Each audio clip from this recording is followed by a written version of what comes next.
എല്ലാവർക്കും നമസ്കാരം. ഞാൻ നൗഷാദ്. റോയൽ ഗാർഡനിലേക്ക് സ്വാഗതം.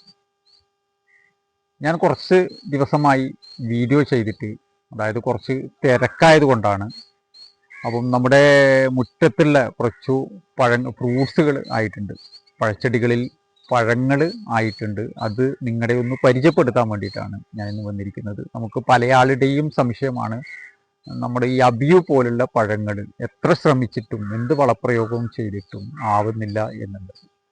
അപ്പം നമ്മുടെ മുറ്റത്ത് ഞാൻ സെറ്റ് ചെയ്ത അബിയു പഴച്ചെടിയൊക്കെ ഇത് കാണുന്നില്ലേ? നിങ്ങൾ എൻ്റെ ഈ പിറകു വശം കാണുന്നത് ഒരു അബിയു പ്ലാന്റ് ആണ്.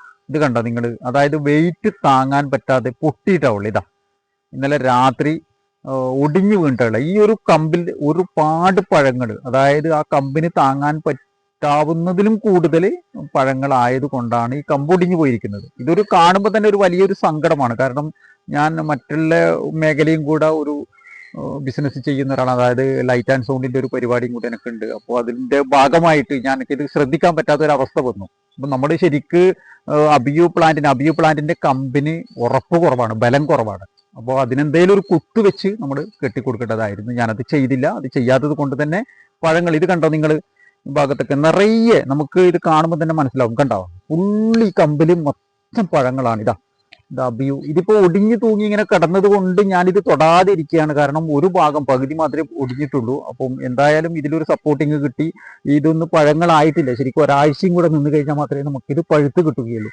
അത്രയും ഒരു 10-15 കിലോയോളം ഇതിൻ്റെ അകത്ത് നമുക്ക് പഴങ്ങൾ കിടപ്പുണ്ട്. ഇതിപ്പോൾ നമുക്ക് വിളവെടുക്കാനായിട്ടില്ല. ഒരാഴ്ചയും കൂടെ ആയിക്കഴിഞ്ഞാൽ, കാരണം നല്ല വലിപ്പമുള്ള നിപ്പിൾ ടൈപ്പ് അബിയു പഴച്ചെടിയാണ് ഈ കാണുന്നത്. അതുപോലെ നിങ്ങൾ പിന്നീടൊന്ന് ശ്രദ്ധിക്കേണ്ട ഒരു കാര്യം, നമ്മളൊരു അബിയു പഴച്ചെടി നമ്മുടെ ഒരു നഴ്സറിയിൽ നിന്ന് വാങ്ങിച്ച് നമ്മുടെ ഒരു വീട്ടിൽ പ്ലാന്റ് ചെയ്യുന്നുണ്ടെങ്കിൽ ഒരു കാരണവശാലും ഡ്രമ്മിലോ ചട്ടിയിലോ അബിയു പഴച്ചെടി പ്ലാന്റ് ചെയ്യരുത്. അതായത് കുറേ ആളുകൾക്ക് ആ ഒരു പൊട്ടത്തരം പറ്റിയിട്ടുണ്ട്. ആരെങ്കിലും എന്തെങ്കിലും പറയുന്നത് കേട്ടിട്ട് അബിയു പോലുള്ള പഴച്ചെടികൾ ഡ്രമ്മിലും ചട്ടിയിലും കൊണ്ടുപോയിട്ട് വെക്കും. അബിയു പഴച്ചെടിക്ക് വേരുകൾ കൂടുതലാണ്. അബിയു പഴച്ചെടി പൂക്കണമെങ്കിലും കായ്ക്കണമെങ്കിലും അത് നിലത്ത് തന്നെ പ്ലാന്റ് ചെയ്യണം. വലിയ കുഴി, അതായത് അതിൻ്റെ പ്ലാന്റ് ചെയ്യേണ്ട രീതി എങ്ങനെയാണെന്ന് വിചാരിച്ചു കഴിഞ്ഞാൽ, നമ്മളൊരു 2 അടി താഴ്ചയും 2 അടി വീതിയുള്ള ഒരു കുഴി എടുത്തിട്ട് ആ മണ്ണിനെ കംപ്ലീറ്റ് പുറത്തേക്ക് കോരിയിടണം.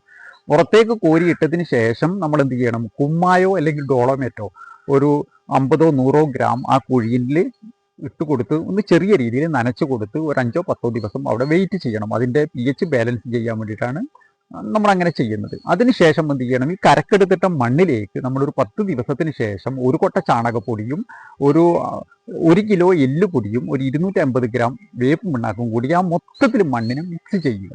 പുറത്തിട്ട മണ്ണിനെ മൊത്തം മിക്സ് ചെയ്തതിന് ശേഷം ആ കുഴി കംപ്ലീറ്റ് ആ മണ്ണിനെ കൊണ്ട് തന്നെ മൂടിയിടുക.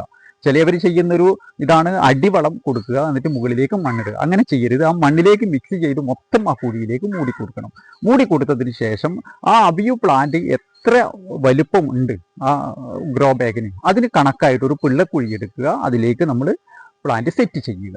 ചെയ്തതിന് ശേഷം ചെറിയൊരു തടം ഉണ്ടാക്കി കൊടുക്കുക, നനക്കാൻ വേണ്ടി മാത്രം. എന്നാൽ അമിതമായിട്ട് വെള്ളം കൊടുത്ത് അതിൽ ചളിയായിട്ട് വെള്ളം കെട്ടി നിൽക്കരുത്. അതിനുള്ളൊരു നനാവശ്യമുള്ള വെള്ളം കൊടുക്കുക.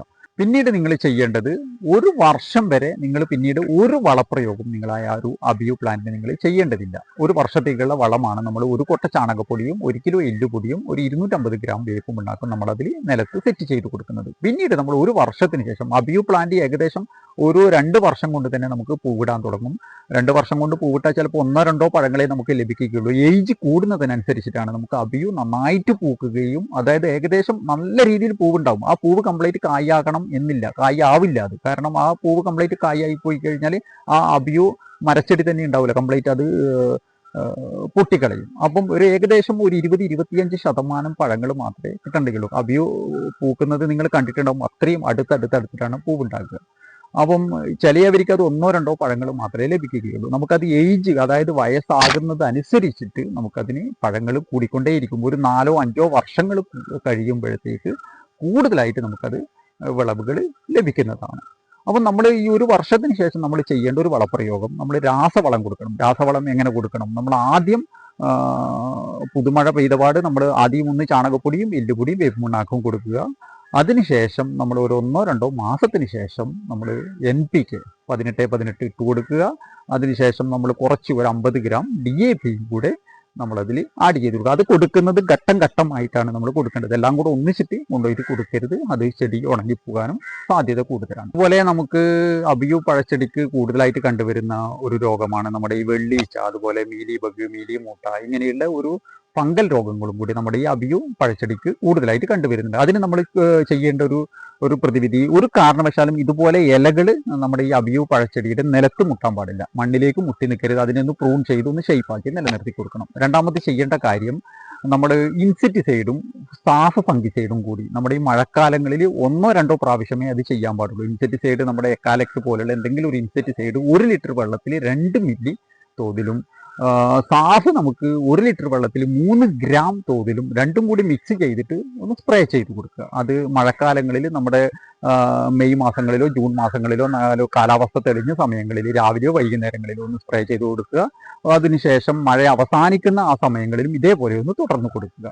ബാക്കിയുള്ള സമയങ്ങളിൽ നമുക്ക് സാഫ് ഫംഗിസൈഡ് 1 ലിറ്റർ വെള്ളത്തിൽ 5 ഗ്രാം തോതിൽ, നമ്മുടെ വേനൽക്കാലങ്ങളിലും ഇതുപോലെ എന്തെങ്കിലും ഫംഗൽ രോഗങ്ങൾ വരികയാണെങ്കിൽ സാഫ് പോലും മാത്രം നമ്മുടെ 1 ലിറ്റർ വെള്ളത്തിൽ 5 ഗ്രാം തോതിൽ ഇലകൾ അടി ഉൾപ്പെടെ ഒന്ന് സ്പ്രേ ചെയ്ത് കൊടുക്കുന്നതും നല്ലതാണ്. അതുപോലെ നമ്മുടെ ഈ അബിയുവിൻ്റെ ഫുൾ വളപ്രയോഗം, ഫുൾ പരിചരണം ഞാൻ ഇടയ്ക്കിടയ്ക്ക് എൻ്റെ ചാനലിൽ ഇതിൻ്റെ വീഡിയോകൾ ഞാൻ അപ്ലോഡ് ചെയ്യുന്നതാണ്. നിങ്ങൾക്ക് അതിൻ്റെ വീഡിയോ അതിൻ്റെ ഡിസ്ക്രിപ്ഷനിൽ, ഞാൻ ഇതിൻ്റെ ലിങ്ക് ഡിസ്ക്രിപ്ഷനിൽ കൊടുത്തിട്ടുണ്ട്. നിങ്ങളത് കണ്ടു നോക്കുക. എല്ലാ പരിചരണങ്ങളും ഞാൻ ഇതിൽ പറയാൻ വിട്ടുപോയിട്ടുള്ള എല്ലാ പരിചരണങ്ങളും ഞാൻ ഓരോരോ വീഡിയോകളിലും ഞാൻ പറയുന്നുണ്ട്.